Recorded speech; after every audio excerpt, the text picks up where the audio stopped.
फिर परमात्मा ने उसकी पत्नी में प्रेरणा की। उसकी पत्नी ने कहा कि मार भगत, आपका तो वेट भी आधा रह गया, अरे ऐसी तो आप मर जाओगे। भगवान ने जब बिछड़े आपसे कुछ तो कहा होगा, भी कैसे मिले वो।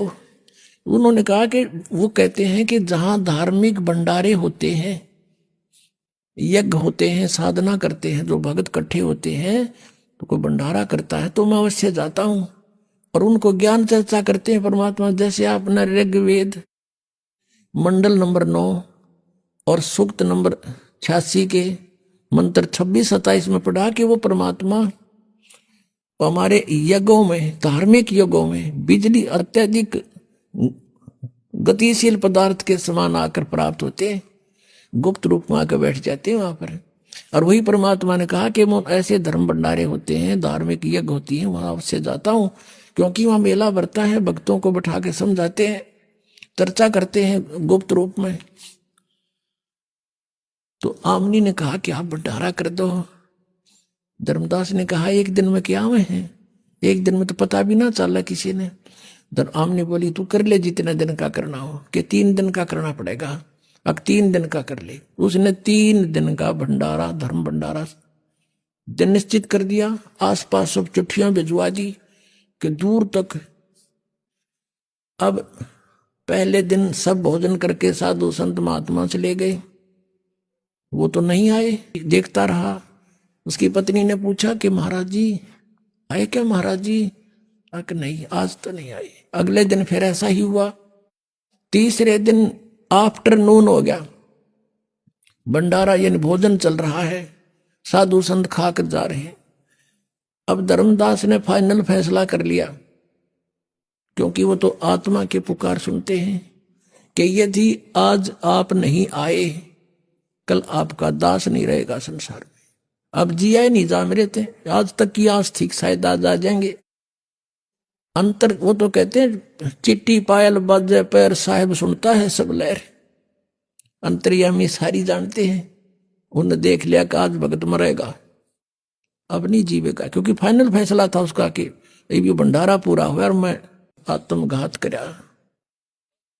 तो फिर कहते हैं बेग मिलो कर हूं अपघाता, मैं ना जीऊं सुनो विधाता। उसी समय जब रहे ना 10-20 भगत 50-60 भोजन खा रहे थे महात्मा, ये उसे महात्मा जिसे बताए थे आप ताई। तो उसी समय एक कदम का पेड़ था, लगभग 200 फुट की दूरी पर, जहां भंडारा चल रहा था।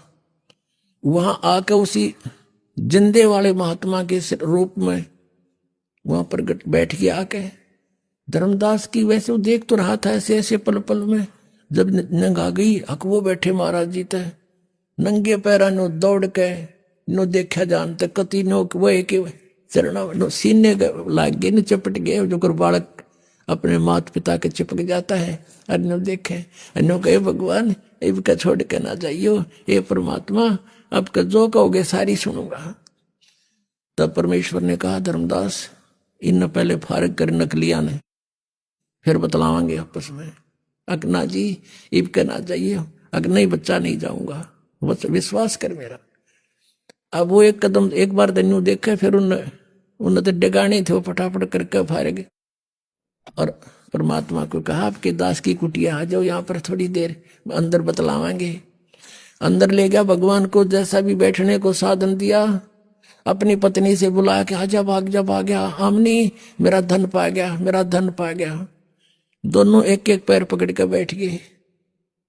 तब आमनी ने कहा कि भगवान आपका बच्चा ये तो बहुत नर्म आत्मा का है, इसको तो मैं सांत्वना देती रही ना, पहले मर लेता। ए भगवान आप तो अंतर्यामी हो, इतना दुखी नहीं करना चाहिए था अपने बच्चे को। तब परमात्मा ने कहा कि आमनी यो काल का दूत हो रहा था, ये जिसको मैं 2 बार मिला, इसने सारी बात मानी, फिर कितन काल फिर इसका आंट लगा देता। मैं इसके साथ था, इसको मर नहीं देता बेटा, ये तो मर लेता पहले ही। इसका बड़का डैमन है, इसका लोहा गर्म किया है, अब लोहा गर्म होए बिना चोट मारे जाओ तो उसका कोई फायदा नहीं। अब इसका अंतःकरण साफ हो लिया, आज बेटी जो मैं कहूंगा सारी मानेगा और ये सत्य इसके हृदय में उतरेगी, इसलिए थोड़ी सी देर करी थी। तो पुण्यात्माओं ये वो समर्थ है, कहते हैं जो जन मेरी शरण है ताका हूं मैं दास, और गेल गेल लाग गया फिर जब लग धरती आकाश। फिर सारी कथा सुनाई, दोबारा से कई दिन रुके, उनको खूब ज्ञान समझाया, दोनों ने उपदेश लिया। तो परमात्मा ने तो गवाह बनाना था उनको, धर्मदास की आत्मा को। परमात्मा तो चले गए, अभी मैं जाता हूं फिर आऊंगा। कुछ दिन के बाद एकदम धर्मदास जी को दर्शन दे रहे ओनली, और कहा धर्मदास चल तुझे मैं अपना सतलोक दिखाता हूं। पहले धर्मदास ने प्रार्थना की थी पहले कई बार, ले चल आज तुझे अपना स्थान दिखाता हूं। सतलोक लेके गए धर्मदास को, आत्म शरीर वहीं पड़ा है, अचेत पड़ा है।